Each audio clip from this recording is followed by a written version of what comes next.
Hello, I'm Donna Rodriguez, Director of Creative Media Services for PACTV. I want to thank our candidates for participating in this forum and bringing informational programming to residents and voters this election season. I'm joined tonight by Brian Sullivan, who is our Senior Producer for PACTV. We'll be acting as the moderators for this forum. Let me take a moment to explain the format. The two candidates running for Town Clerk in the town of Pembroke, Arthur Boyle and Peg Struzik, will be participating in this forum.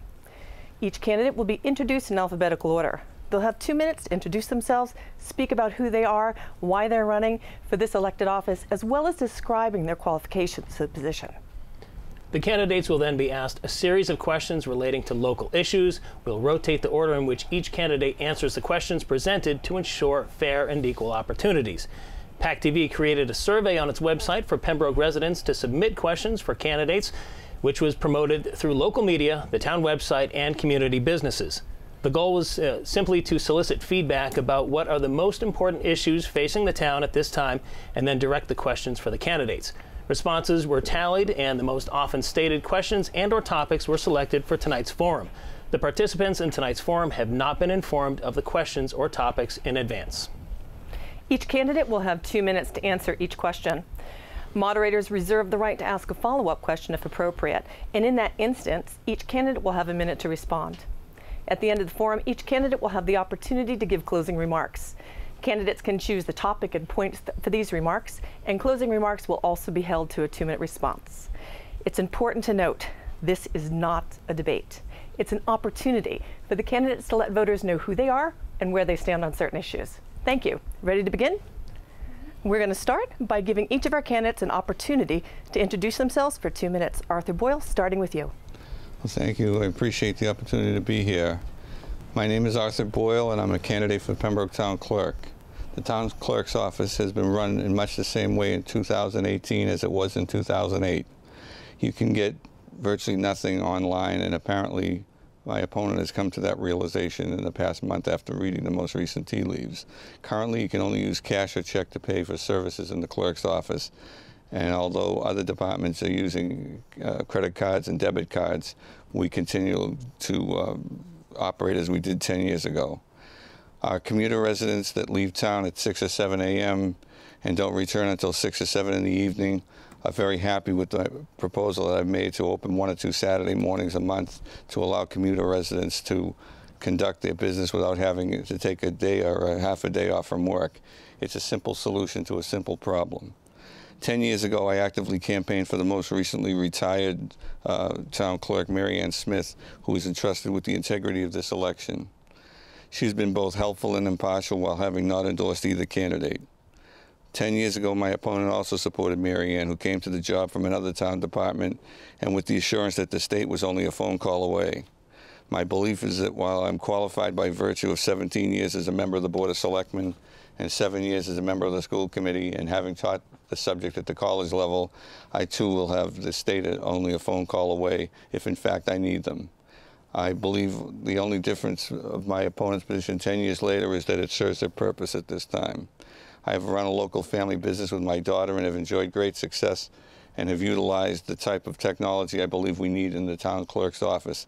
I'm a graduate of Eastern Nazarene College with a degree in business, and I welcome your questions tonight. Thank you, Mr. Boyle. And moving on to Peg Struzik. Thank you for this opportunity. My name is Peg Struzik. I've worked in Town Hall for 26 years. I spent 15 of them in the Assistant Treasurer's office and left that office as the Assistant Treasurer. In 2008, I became Assistant Clerk under Mary Ann Smith. Today, I ask for your help in obtaining the position as Town Clerk, a job I feel eminently qualified for. There are many different jobs in that office. Tonight, I will speak about the elections. The Town Clerk is the town's chief election officer. This is not a job for the unexperienced. There are penalties and consequences to doing this job incorrectly. Fair, well-run, state-certified elections don't just happen. Each one takes many correctly timed, precisely detailed, orientated steps. You can't miss one. No matter what any unexperienced person tells you, in the clerk's office, experience matters. The office started preparing for the May election in January. We will work on that until the day of. Up next will be the state primary held the day after Labor Day. That work started weeks ago. The day the primary is done, we start working on the November election. those 2 ballots have an additional task of early voting. Thousands of early ballots will be cast. Each has to be individually entered into the state computer and tallied on a nightly basis. Early voting is time-consuming, labor-intensive, and requires multitasking at its very best. You can't teach yourself how to do an election. You can only learn it by doing it. You need to be sharp. You need to learn quick, and you need the experienced, competent teacher who will reteach you when you make a mistake. According to Mass state law, the assistant town clerk is required to fulfill all the duties performed by the town clerk and is subject to those requirements. That is what I have been doing for 10 years. That's why I know the job. I respectfully ask that you vote Struzek for town clerk on May 12th. Thank you. Thank you. And we'll turn it over to Brian for question number 1. All right. Many residents who responded to our request for questions and topics for this forum expressed an interest in discussing the position of town clerk, if the town clerk should be elected, or would the town be better served if this position were appointed? What are your thoughts? And if you would recommend an appointed position, what skills would you consider important in candidates considered for town clerk? We'll start with Peg. I think that the town clerk's position should always remain a voted position. It's the only position that the people who pay taxes in the town of Pembroke have any control over. I think if you appoint it, you open it up to favoritism. I think it can be part of the old boys network. I think it should remain a voted position. And we'll move on to Arthur. I think it should remain an elected position as well. I think that you leave yourself too wide open to creating a town with too many political appointments, and it just seems to be, it works now. It doesn't need to be fixed. Thank you very much. And we'll be moving on to question number 2. The town clerk's office, is responsible for a multitude of tasks for the town that are really exacting and require incredible attention to detail. In your opinion, what are the 3 most important functions of the clerk's office, and how does your unique skill set contribute to improving or expanding upon these functions? We're going to start first with Arthur Boyle. Well, I think the first thing is in terms of attention to detail, and my opponent brought it out. We have a copy of a web posting that says the election is May 13th, and that's been on her page for 5 weeks at this point. So the election is actually on May 12th, but that's attention to detail. I think what we need to address is the 3 most important things that the office does is the election process that is vital, the registering voters and bringing in new young voters with programs to outreach to the schools and through the registry and so forth. And I think the birth and death certificates and the things that we supply to the constituency is important as well. So I think those are the 3 top reasons for having an independent town clerk. Okay, thank you very much, Arthur. And for number 2, we will be moving over to Peg Struzek. My top 3 would be the elections. The elections are vitally important. There are tremendous tasks surrounding that election. Second would be online. It's easy to say, let's go online. You have to check out the technology in the office. Our technology and our IT capabilities in that office are minimal at best. We run 6 computers out of that office. Only 1 computer has enough money to buy the licensing program. That's all. If you want to do birth and marriages, you sit at Mary Ann's desk. If you want to do death certificates, you sit at Mary Ann's desk. If you want to do birth certificates, you sit at Mary Ann's desk. If you want to do a dog program, you sit at Mary Ann's desk, or you use the computer on the counter, which was broken for 3.5 days last week. The other thing would be registering to vote. We have a tremendous registering to vote level. The kids now, when they go into the registry to take out their license, they register there. We have kids that are 16 years old that are registered to vote. So the other thing is being able to use those machines. You need to know how to use the state system. You need to know how to go in every day and certify all the voters. That would be my top 3 things. Thank you very much. So now we're going to be moving on to question number 3 with Brian. Thank you. A town clerk has been described as the town historian. They are the keeper of municipal records from birth to death, voting census, and even the records of our 4-legged family members.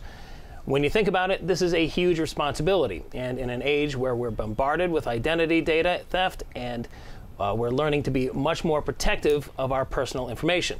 What do you see as the clerk's office responsibility to protect residents' data, and what is it doing currently to protect the personal information of the people of Pembroke?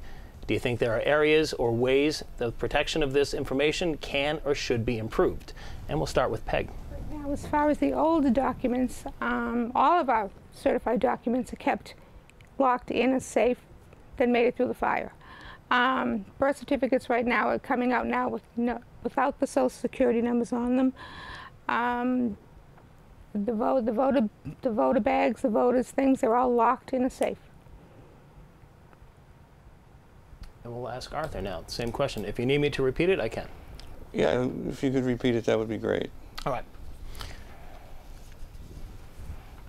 So as I said, it's a huge responsibility. So in an age where we're bombarded with identity and data theft, we're learning to be much more protective of our personal information. So what do you see as the clerk's office responsibility to protect residents' data, and what is it currently doing to protect the personal information of the people of Pembroke? And I'll follow that up with saying, do you think there are areas or ways that the protection of this information can or should be improved?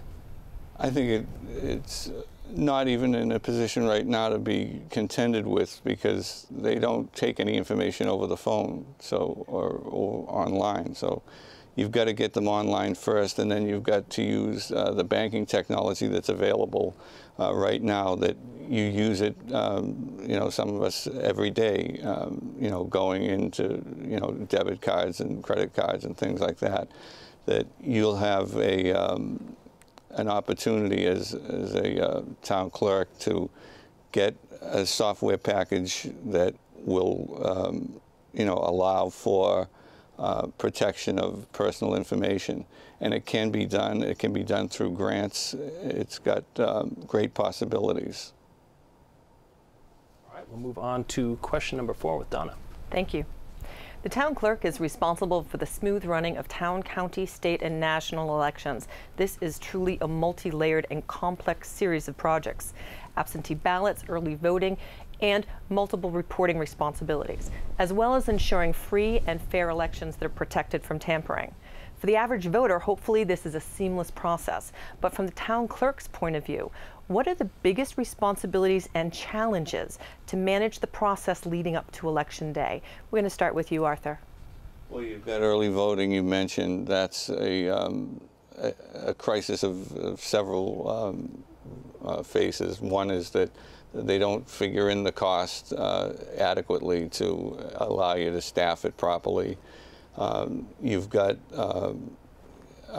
registrations that are challenged, voters that are challenged as far as eligibility and so forth, and you have such an enormous task of absentee ballots that are challenged at the voting place.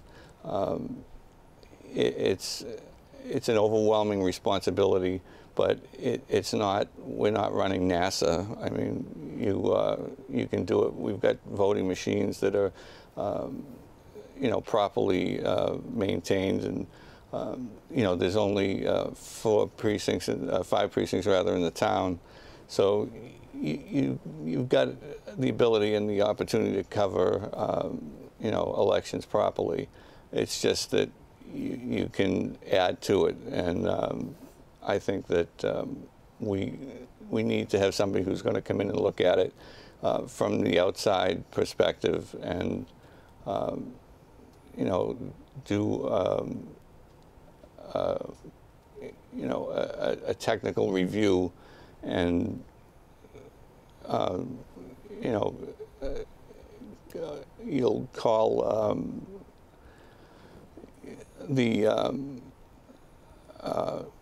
what's the word I'm looking for?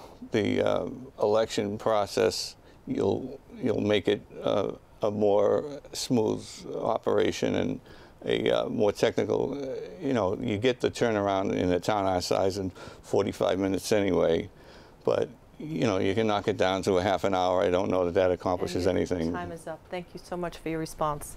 Could We you appreciate repeat the question for me, Brian, please? Be happy to. Talking about the responsibilities involved in really smooth running of a town, county, state, and national elections on a town level. We were saying that for voters it might seem as a very streamlined process, but so much goes in behind the scenes in preparation. From the town clerk's point of view, what are the biggest responsibilities and challenges to manage the process leading up to Election Day? The biggest challenge is, what is the state going to throw at you next? Early voting was thrown at us for the first time last November. We handled that seamlessly. We had almost 8,000 early voting ballots. Each one of those ballots had to be logged into the system as you do an absentee ballot every night by close of day. When it came Election Day, every ballot had to be tallied, every ballot had to be balanced with the state before you could take them to the polls. We had 8,000 ballots. We misplaced one ballot for 1/2 hour. So when that gets thrown on you, when you have a presidential election and there's not a hiccup anywhere, we don't have any challenges in that office right now. You cannot streamline the process. You are under the rules of the state. The state guides what you do, when you do it, and when you have to have it all in. So you can't streamline the process any better than it's streamlined in there right now. Thank you very much, and we'll be moving to Brian for question number 5. All right, thank you. In addition to the service that you currently give to the town in your current positions, both of you are involved in a number of other service-related roles. Tell us about a recent project or problem that you made better, more efficient, or less expensive. This project or problem does not need to relate to your role in town government, and we'll start with Peg. As Brian knows, I've met Brian a couple of times. A couple of years ago, I had the opportunity to go into a job share program, which is in our contract, and I took that opportunity and I started the Pembroke Soup Connection, which was an organization that put 10,000 meals a month on the streets of Brockton. Out of that came our parents calling us looking for food, wanting to know if we had anything extra. I and another woman single-handedly built the Pembroke Firehouse Pantry, the insides of that pantry. We now service 700 people. One of the best things we did up there is a grandfather was sent to us from Hanover. He had just gotten his 2 young daughters. One wasn't even in school. He was 70 years old, and he was told, you either take them or they're going to DSS. He took them. But when he went to the Hanover, they gave him 1 bag of groceries. The school said, go over to Pembroke and go to the Firehouse Pantry. So he came to us. And in talking to him, we found out that he was the dump manager up in Hanover. He lost his job because of his grandchildren. The people in our place said, no, we'll take care of the kids. And we took care of the kids for the summer. We also started a drive to put these kids into daycare, and it turned into a full summer camp.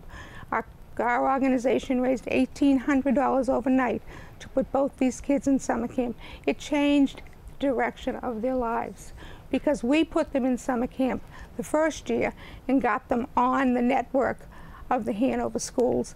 The Hanover school system now picks up and puts these kids through daycare every summer. The pantry is an amazing place. People come to us for everything. And not only did we start with summer camp, one of our girls took this older man and brought him down to Social Security, got Social Security for him and the kids, helped him get the kids adopted, and that's what I did with the time I took off, and that's one of the best things I've ever done in my life. I really enjoy it, and I still wash the floors there today. I unloaded a truck on Wednesday.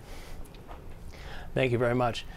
Arthur, this goes to you. Do you need to hear the question again? Or No, I understand the question, right. And it's timely in the fact that I've been in the lead of the neighbors and the members of the Board of Selectmen in opposition to a 40B project that's proposed for the northern Water Street area.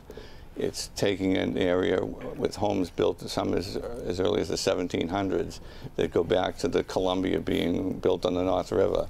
And the proposal for 66 or 64 units, depending on which proposal you look at, is basically the use and abuse of the powers of 40B to allow 60-plus units to go into pristine woodlands and wetlands and vernal pools and you know, land that should be preserved forever.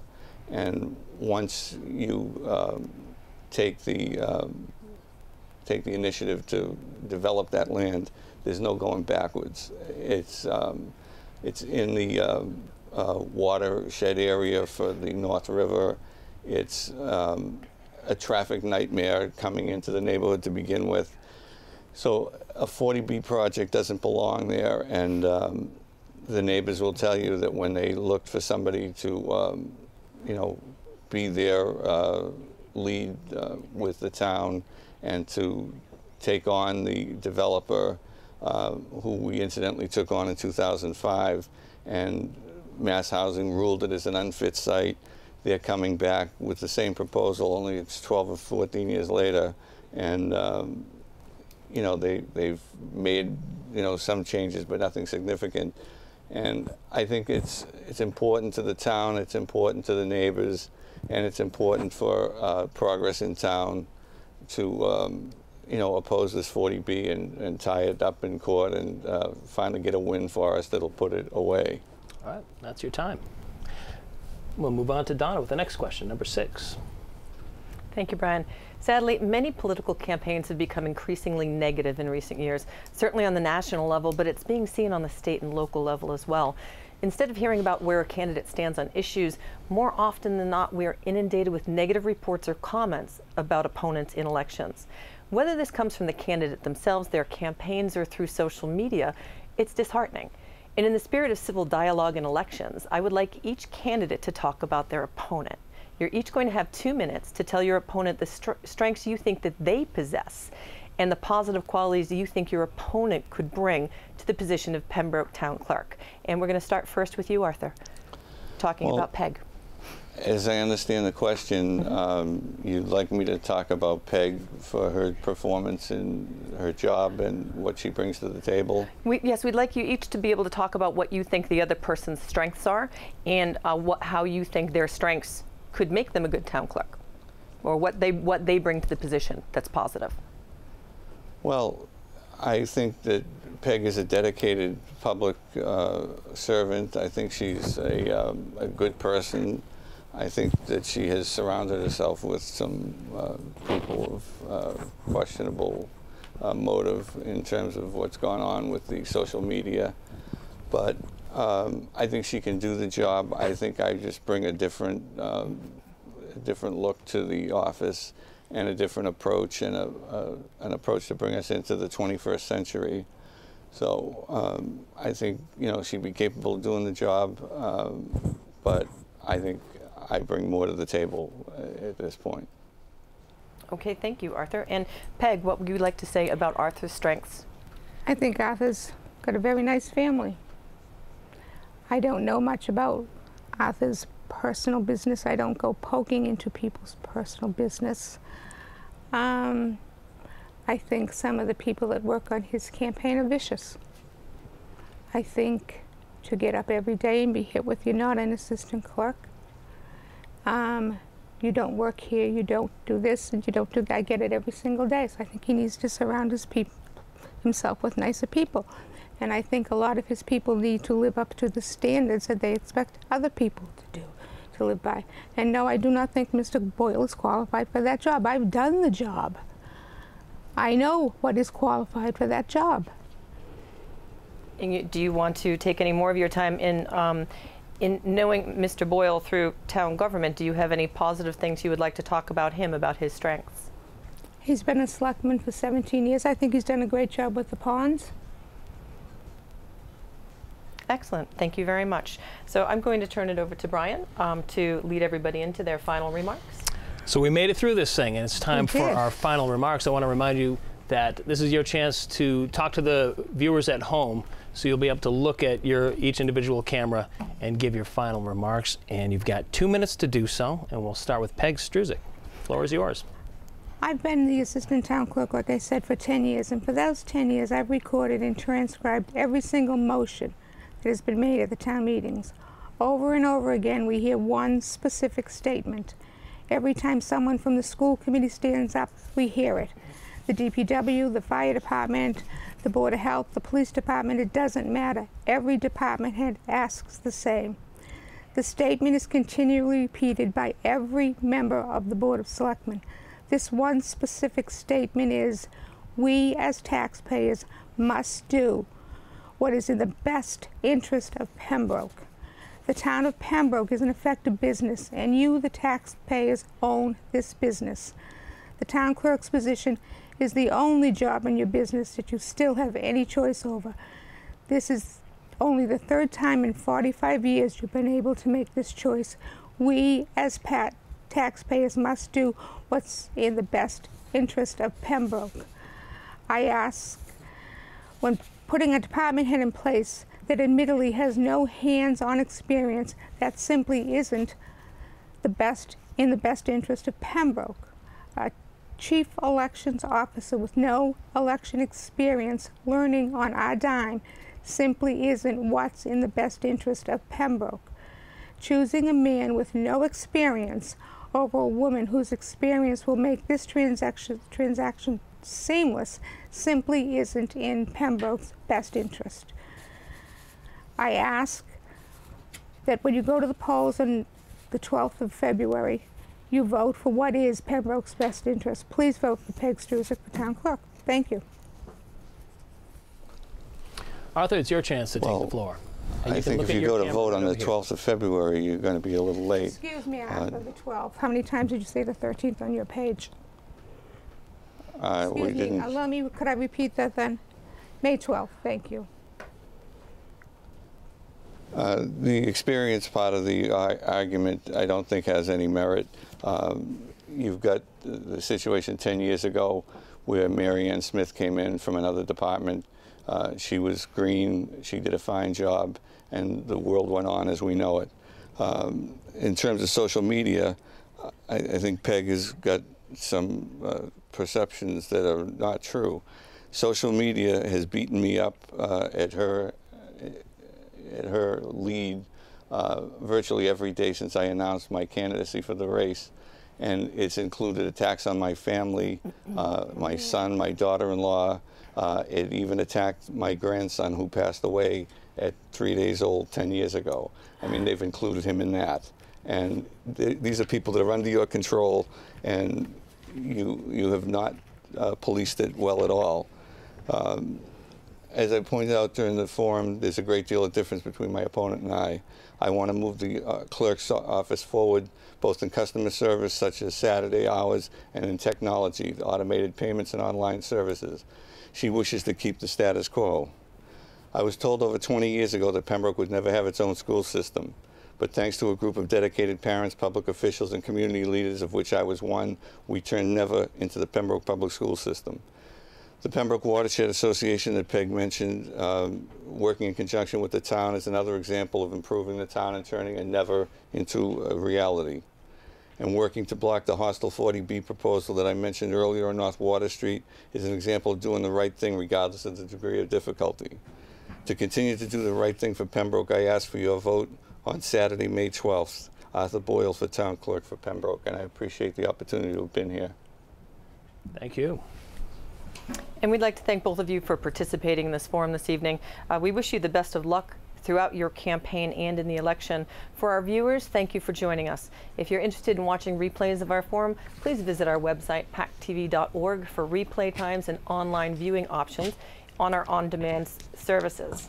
And please make your choices heard by voting in the Pembroke Town election on May 12th. For Brian, myself, the candidates, and all of us here at PACTV, thank you for taking the time to join us to learn more about your candidates.